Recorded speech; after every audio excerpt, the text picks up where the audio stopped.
रहा था, नाम जो करने को मैं कर रहा था, लेकिन महाराज जब भी मतलब कर रहा था, मैं नहीं आना कर रहा हूँ, अभी भी कर रहा हूँ, लेकिन मतलब महाराज लेकिन नहीं लगना, जैसे प्राणपण से लगा जाता है। ऐसे थोड़ी मन को परास्त करना कोई खेल है। जब तक मुझे तो टेंशन होता रहता है जो कौन सा टेंशन, खाली जगह टेंशन, भरी जगह तो टेंशन कहाँ। जैसे महाराज जैसे मैं मतलब 2 साल से कोटा में तैयारी कर रहा हूँ, मतलब 2 साल से नहीं हुआ, अभी तीसरा साल इस बार भी नहीं होगा तो क्या होगा? कुछ नहीं, हम बन जाएगी तुम्हें कहना नहीं, पढ़ाई पढ़ रहा हूँ, नाम जब कर रहा हूँ, तुम्हारी गरज हो तो पास कर देना, तुम्हारी गरज हो तो पास कर देना।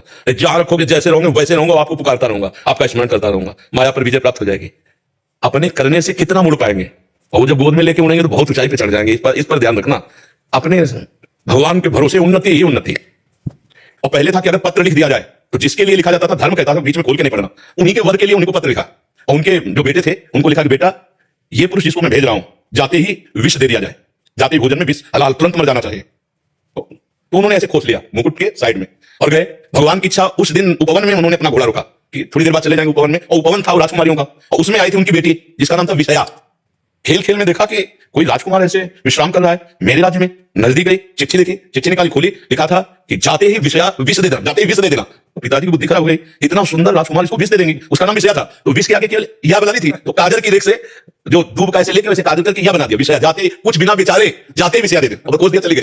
देखो भगवान का विधा। अब वो जब जगे तो वहां गए, तो जो दृष्ट बुद्धि का पुत्र था, बड़ा धर्मात्मा था, उसने आदर्श सत्कार, उनका पिताजी ने आपके पत्र दिया, जो पत्र देखा तो उनका पंडितों को बोला तुरंत ब्याह करो, पिताजी का जाते ही विषया दे देना।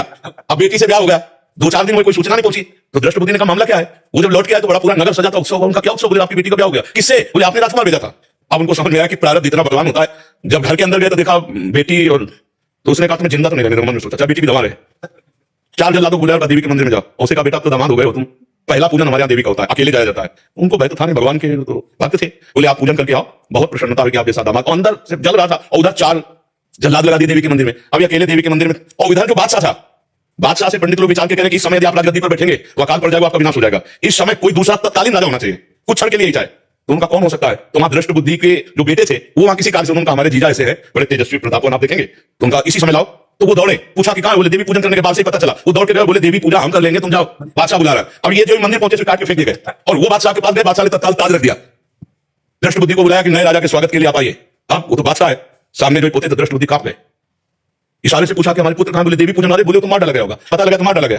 तब जाको राके साइयां मार सके, कोई बादशाह बनाना। अगर भगवान रक्षक, भगवान जिताने वाले, तो कोई परास्त नहीं कर सकता, हर विधान उल्टा होता चला जाता है। अगर भगवान से विमुख, तो चाहे जितनी उन्नति हो उसका परिणाम कुछ नहीं होगा, या मर जाएंगे, सब छूट जाएगा। नाम भगवान का, वास्तव भगवान का, वो उठाते हैं तो उठाते चले जाते हैं ना। तो कभी भी डिस्टर्ब नहीं होना चाहिए, ये बात कभी नहीं लानी चाहिए कि मैं शरीर छोड़ दूं किसी भी विषय में, हार जाए या किसानी में कोई व्यवधान या पढ़ाई में। अरे फिर जीतेंगे यार, जीवन नष्ट करने वाले वहां कोई विश्राम स्थल थोड़ी बना है, फिर भेज दिए जाएंगे नीची योनियों में। क्या क्या कष्ट होता है देखो ना, ये मुर्गा मुर्गी बकरा बकरा जीवात्मा लोग कैसे जिंदा भूंज रहे हैं, कितना दया खत्म हो चुकी है, जिंदा भून। अगर चांस मिले तो पुनः मनुष्य बने, धर्मपूर्वक अपने राष्ट्र की सेवा करें, समाज की सेवा करें, भगवान का